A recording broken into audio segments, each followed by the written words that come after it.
Hola, somos Manuela, Flavia, Sandrita y Melanie y vamos a hacer nuestro trabajo. Hemos entrevistado a dos personas en vez de tres, algo muy lamentable, no nos pudimos comunicar con el tercero. Sin embargo, hemos tenido aportes muy interesantes. Hallazgos realizados a dos expertos, por un lado Daniela Navitarte y por el otro Renzo Forlín. Pero ¿quiénes son estos expertos? Daniela Navitarte es un economista con experiencia en temas escolares, ha realizado estudios de pregrado en la Universidad de Lima y es una maestría de políticas públicas y desarrollo humano en la Universidad de Maastricht. Asimismo, al haber ocupado el cargo de director general en supervisión académica, evidencia un amplio conocimiento en lo que es referente a estándares educativos. Por otro lado, Renzo Forlín es director general del Colegio Pamayo, con más de 8 años de experiencia en temas educativos. Ha realizado estudios de pregrado en la Universidad Católica del Perú. Cuenta con amplia experiencia, la cual refleja conocimientos sobre una educación centrada en la persona de calidad, optimista y franca. Entrevistar a Daniela Navitarte, queríamos conocer sobre su experiencia con retos y consejos y luego también conocer un poco sobre sus perspectivas en la acreditación y desempeños académicos. En primer lugar, le preguntamos sobre la corrupción, los procesos, los componentes de un proyecto y aprendimos bastante porque nos explicó cómo los proyectos no se hacen solos y fracasan porque sí, sino hay toda una estructura detrás de gente preparada que ha diseñado un proyecto y le pone empeño porque sea exitoso. Y muchos de esos son exitosos. Desgraciadamente, al cambiar de gobierno, las políticas no continúan. Además, retos de programas que son muy centralizados.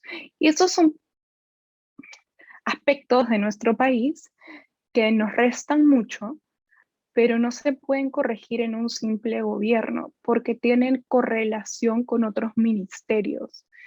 Y a veces son ministerios que son nuevos, que tienen gente que no se pone de acuerdo. O sea, hay una administración de poderes que no permite que las cosas sean inmediatas. Y hay secuelas de gobiernos que han dejado vacíos muy grandes. Y siendo la educación algo que forma personas, cuando hay esos vacíos y no se puede gestionar, todo es muy complicado. Pero finalmente sí hay cosas que valen la pena y que están funcionando. Muy bien. Nos habló de proyectos como el COAC, una expresión muy interesante. Nos habló del acompañamiento de los docentes, de las herramientas y de cómo, siendo un economista en políticas de desarrollo, a evidencia objetiva de que invertir en educación es una inversión que beneficia a todo el país. Generaciones futuras que se ven beneficiadas y el gasto en educación tiene fundamento, porque al invertir en educación, sea materiales, infraestructura o los docentes, la salud de los niños, también como de los primeros años, nadie se quiere hacer responsable. Si le damos la responsabilidad a los docentes, al Minedu, a la comunidad educativa por medio de la escuela, los niños son atendidos y esto funciona y trae beneficios a largo plazo. No podemos medirlos al año siguiente porque no veremos los resultados. Una persona no se vuelve adulta en un año, pero sí hay evidencia y hay correlación. En temas de acreditación y desempeños, dijo que esto debe depender de los profesionales en educación porque tenemos que ser respetuosos del contexto y que los aprendizajes dependen de las necesidades. No podemos pedirle a alguien que nunca va a usar una computadora, que pase años entendiendo cómo funciona una computadora, luego nunca la use y cuando llega a su contexto y hay otras herramientas que podría utilizar para extraer recursos y ser un pequeño empresario que luego crece, pero no conoce los componentes básicos de esos recursos porque pasó muchos años tratando de aprender algo que no corresponde a la realidad. Y ahí perdemos una oportunidad científica, perdemos una oportunidad de competencias. Y si bien no era su especialidad, entendió y sabía articular muy bien las necesidades que tenemos y cómo la acreditación depende de los profesionales en educación, que tienen que saber definir las competencias de acuerdo al contexto sin perder el respeto a la cultura local y siguiendo el currículo. Entonces, eso nos pareció un aporte muy importante. Asimismo, los temas educativos que consideran que van a traer mejores beneficios para el desempeño y por consiguiente una acreditación legítima es invertir en la educación inicial. Y esto me sorprendió bastante y cuando lo compartí con mis compañeras también, porque él es una persona con formación en economía. Conoce sobre políticas del desarrollo y aún así dijo como que tenemos que invertir en los docentes de inicial, los centros de inicial y los niños en la etapa de inicial. Cuando no tienen un desarrollo temprano, las competencias que diseña el Minedu no van a ser bien adquiridas. Los docentes de educación inicial no están bien capacitados. Necesitamos mayor cantidad de docentes con mejor capacitación y eso no lo tenemos. Muchos docentes se van a retirar pronto y la oferta laboral no corresponde a la cantidad de docentes que tenemos. Y eso va a dejar a muchos niños, sobre todo en los primeros años, sin atención. Y los primeros años definen muchas competencias, como mencioné, que después van a ser necesarias para secundaria.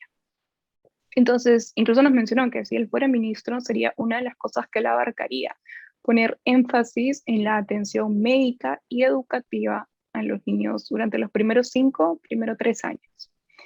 ¿No? Entonces, nos pareció interesante viniendo de un economista que entendiera la importancia y las secuelas de una buena atención. Asimismo, disfrutamos mucho la conversación porque nos pareció que los fundamentos y las ideas que nos daba era de forma objetiva y, o sea, con la mejor intención de supervisar y ver la calidad y entender como que a pesar de las limitaciones, uno tiene que ir y hacer el trabajo. En un momento nos comentó que la oficina de supervisión de calidad tenía 6 personas trabajando en total, para todo el país. Y uno dice, o sea, entonces, ¿cómo esperamos alta calidad si no podemos darles la supervisión, ni capacitación, ni tenemos los recursos? Pero aún así se tiene que hacer el trabajo, se tienen que señalar las necesidades y se tiene que entender la importancia. Y eso agradecemos mucho.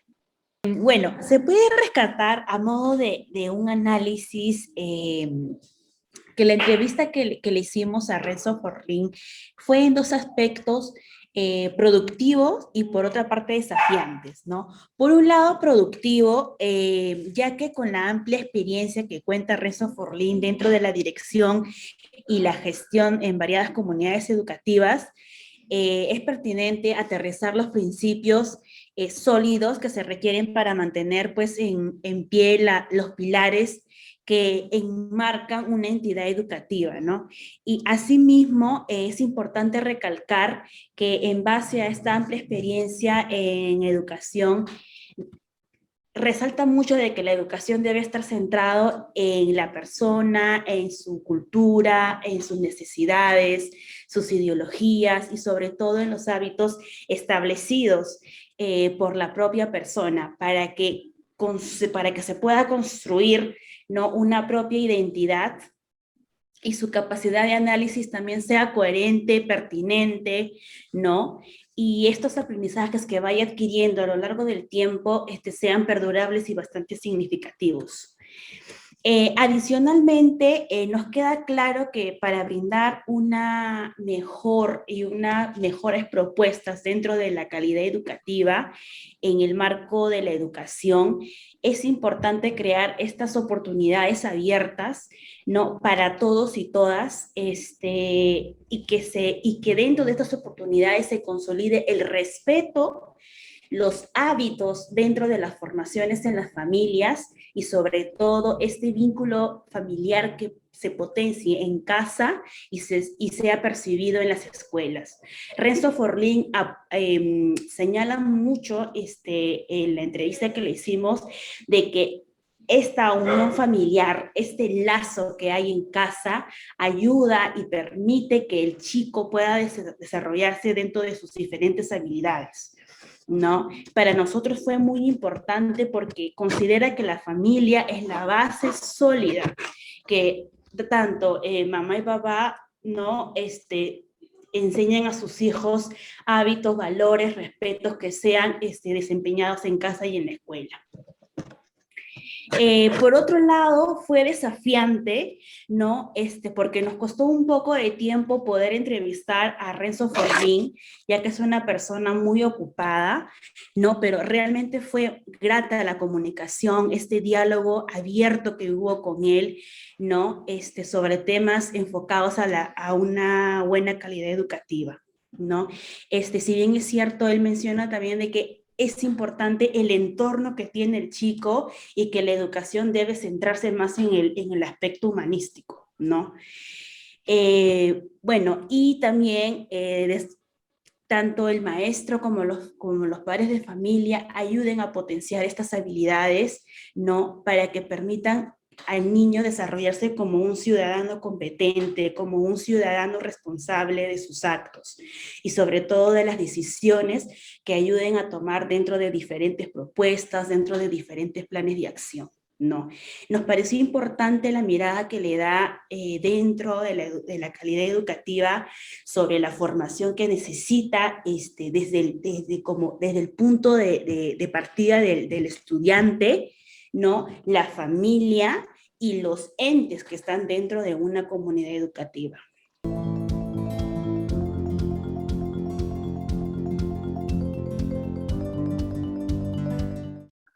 A modo de conclusión sobre los hallazgos realizados a estas dos personas en las entrevistas que fue Daniela Navitarte y Renzo Forlín, hemos llegado a tres ideas importantes que cabe mencionar.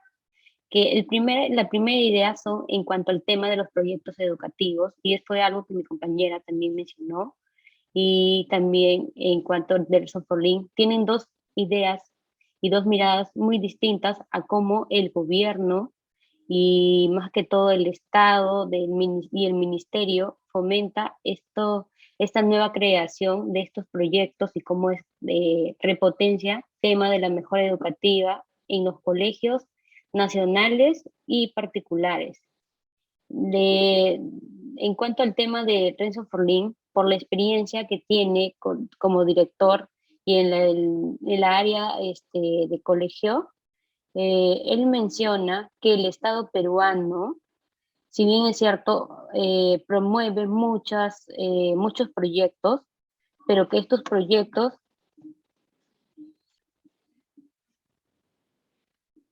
según nos menciona Renzo Forlín, es que el Estado peruano, si bien es cierto, fomenta los proyectos educativos en cuanto al nivel estatal para los colegios nacionales, pero en cuanto a los colegios privados, ellos manejan unas normativas que el Estado debe llevar una supervisión y que él considera que muchas veces esas normativas que el Minedu presenta para que se pueda llegar a una calidad académica en los colegios privados van de acorde a los colegios, a la calidad o la excelencia del tipo de enseñanza que ellos brindan, porque el Estado peruano eh, tiene muchos impedimentos y normativas que más bien realizan impedimentos de innovación y creación para estos colegios privados. En cuanto al segundo punto de la gestión escolar y proyección académica formativa, Daniel Anavitarte nos menciona que el Estado promueve siempre estos proyectos para que las personas puedan adquirir un mayor conocimiento y alcance a la educación. Pero en cuanto al punto de Renzo Forlín, nos menciona, de acuerdo a su formación tradicional, que él considera mucho mayor importante que antes que se tome el tema de la educación y la calidad educativa, se debe partir desde la formación de los hábitos de respeto en casa y la unión familiar, porque y que él mencionó varias veces en la entrevista fue que si no se fomenta un hábito de respeto entre las personas ni la unión familiar, eso va a conllevar a que los estudiantes se repercuta en su educación y ellos no puedan estar concentrados, que no puedan poder integrarse, que estén alejados de una sociedad, y eso no es lo que un colegio debería solamente encargarse en la parte académica. Y el tercer punto, que es en la inversión educativa, eh, Daniel Navitarte mencionó que el Estado peruano en los últimos años ha incrementado el porcentaje de PBI para el sector de educación. Y eso es algo que ha facilitado muchos proyectos y programas para no solamente educación básica, sino educación superior. Pero menciona que, si bien es cierto, este incremento de porcentaje y dinero para estos proyectos no están siendo bien utilizados ni porque las personas encargadas de realizar estas estadísticas o estos gastos no lo están implementando de la manera adecuada. Después se menciona el director que, si bien es cierto, para que un colegio privado pueda contar con todos los recursos y todas las oportunidades para tener esa excelencia académica, es necesario considerar que los directores de gestión, la comunidad educativa, esté involucrada tanto con los padres de familia para que todo esto sea un trabajo conjunto. Muchas gracias.